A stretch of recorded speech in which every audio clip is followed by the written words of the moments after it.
Assalomu alaykum hurmatli televizor ko'ruvchilar. Dunyo Uyg'ur qurultiyi to'g'ri televiziyasi kundalik xabarlar programmasiga xush keldinglar. Men Hidoyat Musajon. Hammalarning mush vaqtda xayrlik bo'lsin. Aziz ko'ruvchilar, tuvanda diqqatinglar bugungi xabarlar programmasining tafsilotida bo'lsin.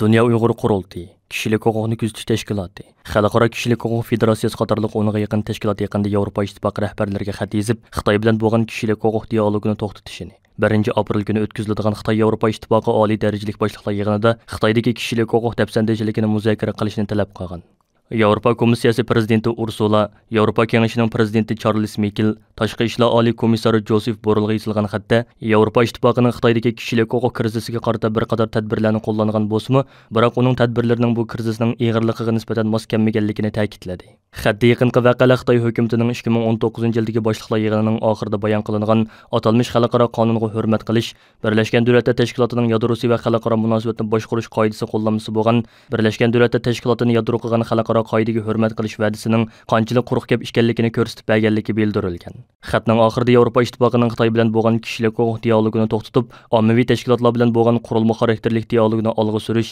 xalqaro mustaqil tekshirish elib berib, Uyg'ur va boshqa Turkiy millatlarga qaratilgan vahshiylik va insoniyatga qarshi jinoyatni tekshirish bir doimlik nazorat mexanizmi qurib, Xitoydagi kishilik huquq dafsandachiligini Birlashgan Davlatlar Tashkiloti kishilik huquq kengashiga doklad qilish, Birlashgan Davlatlar Tashkiloti kishilik huquq oliy komissarining Uyg'urlarning vaziyati haqidagi dokladini yana kechiktirmay e'lon qilishga chaqirish, Sharq Turkiston, Tibet va Hong Kongdagi bostirishda javobgarlikqa bag'ishli amaldorlarga qarata nishonliq embargo qo'yish qatorliq konkret talablar o'ttirg'a qo'yildi.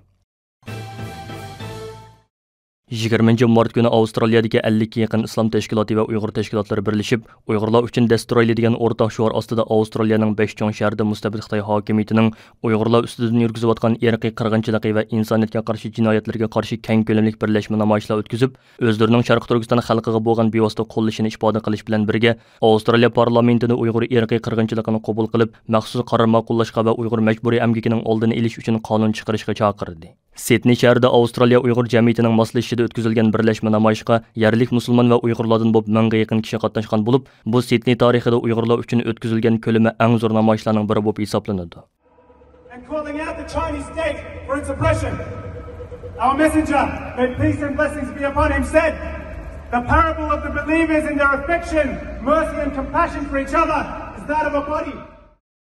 Sydney shahar markazida o'tkazilgan namoyishda so'z qilgan Avstraliya Uyg'ur jamiyatining bosh kotibi Zulfiya xonim, Dunyo Uyg'ur qurultiyining Avstraliya vakili Mehmet Chalabchi va yosh Uyg'ur faoliyatchilarimiz Sumayya Jurat qatorliqlar so'z qilib, Uyg'urlarning insoniy haq huquqlarini va mavjudligini qo'llab qilish yo'lida o'rnidan dast turgan Avstraliyadagi islom tashkilotlariga va musulmon qarindoshlarimizga butun Sharq Turkiston xalqi nomidan rahmat aytish bilan birga, mustabid Xitoy hokimiyatining vatanimiz Sharq Turkistonda Uyg'urlarni asos qilgan xalqlarga yurgizayotgan irqiy qirg'inchiligi, bo'libmi majburiy dinsizlashtirish, muqaddas Qur'oni Karimni va diniy kitoblarimizni kuydirish, masjidlarimizni va mozorliqlarimizni chiqib tuzlash, diniy zotlarimizni va dindorlarimizni jazo lagerlariga va turmalarga qamash, Sharq Turkistonning musulmon xalqlarini cho'chqa go'sht yeyishga va Xitoyning Budda madaniyatini asos qilgan urf-odatlarini qabul qilishga majburlash, Uyg'urlarni majburiy tug'mas qildirishdek bir qator jinoiy qilmishlar haqida ma'lumot berdi. İslam təşkilatlarının məsullari və musulman yaşlarının vəkilləri namoyishda qilgan so'zlarida Sharq Turkiston xalqiga ega chiqish va Xitoyning Uyg'urlar ustidan yurgizayotgan irqiy qirg'inchiligiga qarshi turishning butkul islom dunyosining va dunyo musulmonlarining diniy majburiyati ekanligini ta'kidlashdi.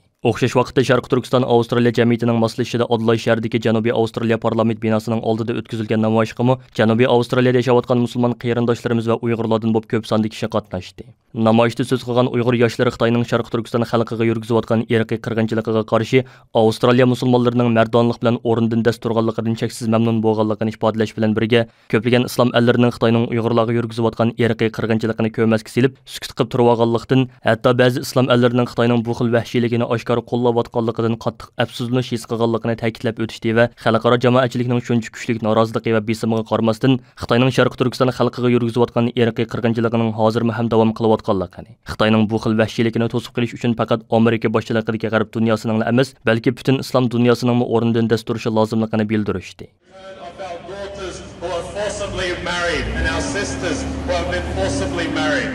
The removal of the Chinese Communist Party officials occupying 20 mart kuni o'xshash vaqt yana Viktoriyadagi islom tashkilotlari bilan Viktoriya Uyg'ur jamiyatining birlikda uyushtirishida Melbourne shahrida o'tkazilgan Uyg'urlar uchun Destroyli nomli birlashma namoyishga Viktoriya islom tashkilotining mas'ullari va a'zolari, musulmon yoshlari, turk qarindoshlarimiz va Uyg'urlardan bo'lib 300 dan ortiq kishi qatnashdi. Namoyish maydonidan stansimizning telefon ziyoratini qabul qilgan Viktoriya Uyg'ur jamiyatining raisi olim Osman Apandi, Sydney, Adelaide, Melbourne qatorliq shaharlarda o'tkazilgan Uyg'urlar uchun Destroyli degan o'rtaq shior ostidagi birlashma namoyishlarning ahamiyati haqida to'xtalib mundaq dedi. Menimcha shu musulmon yoshlari o'rlashtirgan Uyg'urlar bilan bir safda turish namoyishi shu Avstraliyaning Sydney, Melbourne, Adelaide o'tkazgan. Anayt muhim deb qarayman, nima degan vaqtda shu musulmon jamoatiga Uyg'urlarningki beshikayotgan insoniyat qarshi jinoyat va irqiy qirg'inchiligini shu musulmon jamoatlarga tunishtirish va shundaqla shu orqali boshqa musulmon bo'lmagan jamoatlarga shu zulmni tunishtirish, shu orqali Avstraliya hukumatiga besim ishlatib, Avstraliya hukumatining shu Uyg'urlar uchrayotgan qirg'inchiligini e'tirof qilishga oid foydasi bor. Ikkinchidan shu musulmon jamoati buni ko'proq uqsa, ko'proq o'zaro g'ulg'ulik paydo qilsa, shu orqali Avstraliyada emas, balkim shu dunyodagi boshqa musulmon davlatlarining sukutda turishini buzib, boshqa musulmon davlatlarining shu Uyg'urlarningki azob oqibatini ozroq bir xalqaro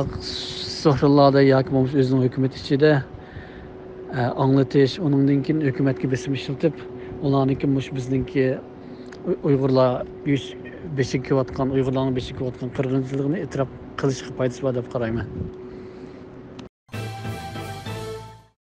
Mustabid Xitoy hokimiyatining Uyg'urlarga qaratgan irqiy qirg'inchiligi, bo'libmi madaniyat qirg'inchiligi yuqori pallaga ko'tarilgan, ko'plagan mohir san'atkorlarimiz turma va jazo lagerlariga qamalgan Uyg'urlarning Xitoyning an'anaviy kiyimlarini kiyib changchili o'ynashga, atalmish Junxo madaniyatini qabul qilishga majburlanayotgan bir paytda chet ellardagi Uyg'ur qarindoshlarimiz, bo'libmi yosh o'smirlarimiz 2022-yillik Navro'z bayramini mo'l mazmunli san'at numurlari bilan kutib olish orqali Xitoyning Uyg'urlarga yurgizayotgan madaniyat qirg'inchiligini yana bir qaytim dunyo jamoatchiligiga xotirlatib o'tish bilan birga o'zlarining Uyg'ur madaniyat san'atiga bo'lgan cho'nqur ishtiyoqini va sevgisini namoyon qilishdi. Vatan ichida yo'qolish girdoviga berib qolgan milliy madaniyatimiz va san'atimizni qo'g'dab qilish va chet ellardagi Uyg'ur yosh o'smirlarining milliy an'analarimizga, urf-odatlarimizga va milliy madaniyat san'atimizga bo'lgan muhabbati va qiziqishini yanada oshirishni o'zlarining asosli vazifalarining biri bo'lgan har qaysi ellardagi Uyg'ur tashkilotlarimiz bu yillik Navro'z bayramimizni dog'-to'g'li qoldi qutluqlash orqali yosh o'smirlarimizga o'zlarining san'at tanatlarini namoyon qilish uchun fursat yaratib berdi. Bo'libmi Germaniyaning Myunxen, Amerikaning Washington va Fransiyaning Paris shaharlarida o'tkazilgan Navro'z faoliyatlarining ko'lami nihoyatda zo'r bo'ldi.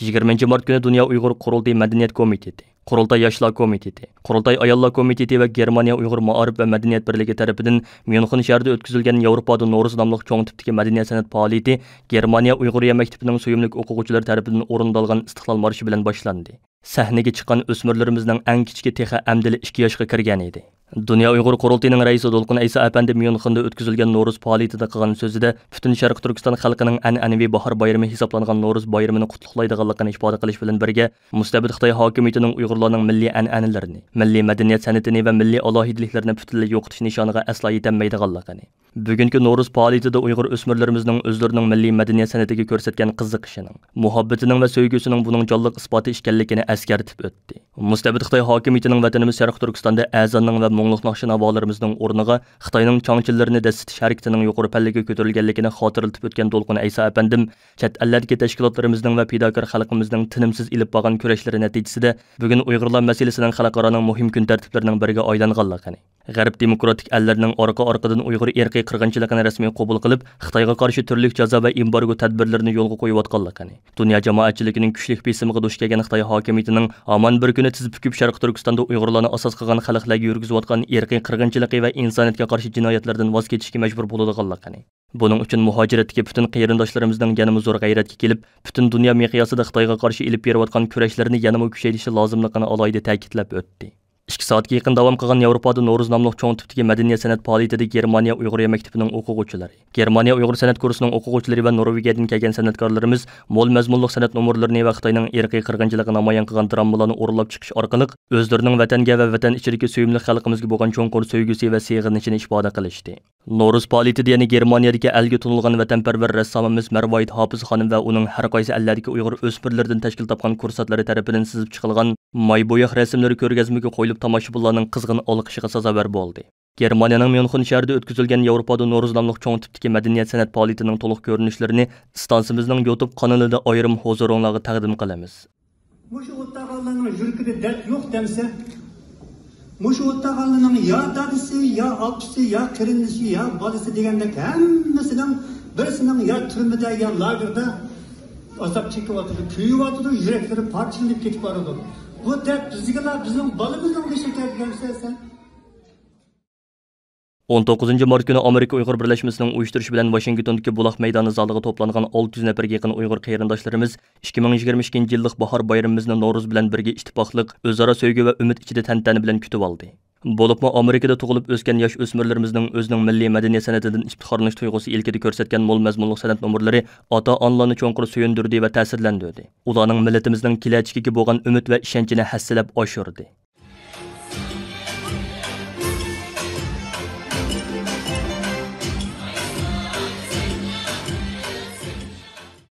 Amerika Uyghur Birleşmesi'nin heyet a'zosi, fidakar siyosiy faoliyatchimiz Alfidar Iltabir xonim bilan Uyg'ur agentligining qurg'uvchisi Toyir Imin apandining bevosita riyosatchiligida o'tkazilgan No'ruz faoliyati vatanimiz Sharq Turkistonning istiqlol marshini o'rinlash va vatan ichidagi aziz shahidlarimizga ham xalqimizga duo qilish bilan boshlandi. Amerika Uyg'ur Birleşmesi'ning raisi Quzzat Altay apandi No'ruz faoliyatida qilgan so'zida Amerikadagi Uyg'ur yosh o'smirlarining o'z madaniyat san'atiga bo'lgan cho'nqur sevgisi va qiziqishidan alayda g'urur tuyganligini, buning uchun ularni kuchlik milliy tuyg'u va milliy ong bilan yetishtirgan qadrli ota-onalarga Amerika Uyg'ur maktablarining fidakor ustozlariga alayda rahmat aytadiganligini ifoda qildi. Quzzat Altay apandi so'zda yana Amerikalik Uyg'urlarning har zamon umidvorlik ichida qaddini ko'tarib tik yashaydiganligini, Xitoy tarafidan yo'qotilayotgan milliy madaniyat san'atimizni qo'g'dab qilishga va yoshnitishga tirishadiganligini, Uyg'ur ruhini nobud qilishga uringan Xitoy hokimiyatining jinoiy qilmishlarini Amerika xalqiga davomli turda fosh qilishni qat'iy davomlashtiradiganligini ta'kidlash bilan birga, dunyo jamoatchiligining hamon bir kuni Xitoyning jinoiy qilmishlaridan hisob oladiganligiga to'liq ishonadiganligini, shuning uchun Amerikalik Uyg'urlarning har zamon umidvorlik ichida yashashi kerakligini ifoda qildi. No'ruz faoliyatida No'ruz ahliga No'ruz ishi sunildi. Navbatda Amerikada yashab turayotgan Dunyo Uyg'ur qurultiyining sobiq raisi Robiya xonimmi 2022 yillik No'ruz bayrami munosabati bilan videoluk tabriknoma e'lon qilib, butun Sharq Turkiston xalqining an'anaviy bahor bayrami No'ruzni qutlaqladi. Shundaqla vatan ichida Xitoyning zulmi ostida jon talashayotgan xalqimizga Allohdan esenlik tiladi. 19 mart shanba kuni yana Yevropa Uyg'ur institutining o'rinlashtirishida Parij shahrida 2022 yillik No'ruzni tabriklash faoliyati o'tkazildi. Faoliyat shu joy vaqtida 13 Parij shahridagi 11-rayonga joylashgan Olimpiya zalida boshlanib, kech soat 19 ga qadar davomlashdi. Faoliyatga Fransiyada yashayotgan Uyg'urlardan sirt Gollandiya, Shveysariya qatorliq Yevropadagi boshqa davlatlardan kelgan Uyg'urlardan bo'lib jami bir qancha 100 kishi qatnashdi. Faoliyat boshlanishida Parij va Parij atrofida yashaydigan Uyg'ur qarindoshlar uylarida tayyorlangan mazali taomlar bilan yiroq yaqindan kelgan mehmonlarni kutib oldi. Bu qitimliq No'ruz faoliyatiga Uyg'ur, Qozoq va boshqa qarindoshlar qatnashgandan sirt yana Fransiyadagi yaqinqi yillardan buyon Uyg'ur masalasiga alayda ko'ngil bilgan bir qism siyosatchi, dangliq san'atkorlar, Uyg'urlarni qo'llash guruhining a'zolari qatorliqlar taklif bilan qatnashdi. Tushlik tamoqdan keyin Parij ona til maktabi o'quvchilarining o'rinlashidagi esil san'at nomerlari bilan bu qadimgi faoliyatning konsert qismi rasmiy boshlandi. Faoliyat davomida Fransiya, Gollandiya, Ispaniya, Shveysariya qatorliq davlatlardan kelgan Uyg'ur san'atkorlar an'anaviy naqsha, usul, muqam qatorliq esil san'at nomerlarini taqdim etib namoyishchilarning qarshi elishiga erishdi. Parij muavin shahar boshlig'i Jean Lok apandi Fransiya parlamentida Uyg'ur irqiy qirg'inchiligini tunutish uchun alayda kuch chiqargan Sotsiallar partiyasi raisi Oliver Faure apandi, Yevropa parlamenti a'zosi Rayfil Glucksmann apandi va uning gruppasidagi a'zolar, Parij shaharlik ma'muriyat vakillari, rayon vakillari qatorliqlar faoliyatga taklif bilan ishtirok qildi. Bu qitimqi faoliyatning asosliq tashkillovchisi Yevropa Uyg'ur instituti mudiri Dilnur Rayhan xonim so'z qilib, faoliyatga qatnashgan fransiyalik siyosatchi, aktivistlarning yaqinqi yillardan buyon Uyg'ur masalasini Fransiyaga anglatish to'g'risidagi qilgan tirishchanliklariga butun Uyg'urlar nomidan tashakkurni bildirdi. Shundaqla bu qitimqi Fransiya parlamentida Uyg'ur irqiy qirg'inchiligini tunutish uchun eng muhim kuch chiqargan parlament a'zosi Oliver Faure apandimga alayda rahmatini bildirib, uningga Uyg'ur do'ppisi hadya qildi. Uyg'ur o'smirlari Dilnur Rayhan xonim va Oliver Faure apandilarga guldastlarni taqdim qilib, barliq Uyg'ur millati nomidan ularga bo'lgan samimiy tashakkuri va hurmatini ifodaladi. Yevropa parlamenti a'zosi Rayfil Glucksmann va Oliver Faure apandilar so'zga chiqib, o'zlarining Uyg'urlarga bo'lgan No'ruzlik tabriklarini yetkazdi. Oxirida jo'shqin bir maydon Uyg'urcha usul bilan bu qitimliq No'ruzlik faoliyati g'albilik oyoqlashdi. Milliy kurashchimiz, dаңlıq san'atkorimiz marhum Kurashgusan apandining xonimi, Dunyo Uyg'ur qurultiyi ayollar komitetining muavin mudiri Baxtinur Abdurahim xonim va Shvetsiyadagi ba'zi qarindoshlarimizning uyushtirishi bilan 20 mart kuni Shvetsiyada zo'r ko'lamli Navro'z faoliyati o'tkazildi. Faoliyatga Shvetsiyada yashayotgan ko'p sondagi Uyg'ur qarindoshlarimiz ishtirok qildi. 20 mart kuni yana Angliya Uyg'ur jamiyati bilan Dunyo Uyg'ur qurultiyi London ishxonasining birlikda uyushtirishi bilan London shahrida Navro'z bayramini qutlash faoliyati o'tkazildi. Maydonda maxsus sahna qurilib ilib berilgan Navro'z faoliyatida Uyg'urlarni qo'llab kelayotgan angliyalik do'stlarimiz Uyg'urcha usulga jo'r bo'lib, Navro'z bayramini Angliyadagi Uyg'ur qarindoshlarimiz bilan birga qutlashdi va shuncha go'zal va shonliq madaniyatga ega bo'lgan Uyg'ur xalqining Xitoyning irqiy qirg'inchiligidan tezroq qurtulib, o'rlik va erkinlikka erishishini umid qiladiganligini ifoda qilishdi. Ondan başqa O'zbekiston, Qozog'iston, Qirg'iziston va boshqa ellardagi qarindoshlarimiz mo'l mazmunli san'at faoliyatlarini uyushtirish orqali 2022-yillik Navro'z bayramini vatan hasrati va vatandagi xalqimizga bo'lgan seg'inish tuyg'usi ichida qizg'in kutib oldi. Stansimizning keyingi qitimliq anglitishida bu vaqtda sizlarga yana tafsiliy ma'lumot berishga tirishamiz. Hurmatli ko'ruvchilar, yuqorida Dunyo Uyg'ur qurultiyi to'g'ri televiziyasi kundalik xabarlar programmasida diqqatingizga sundiq. Keyingi qitimliq programmamizni ko'rishaylik. Ko'rishga omon bo'lgaysizlar. Xayr xo'sh.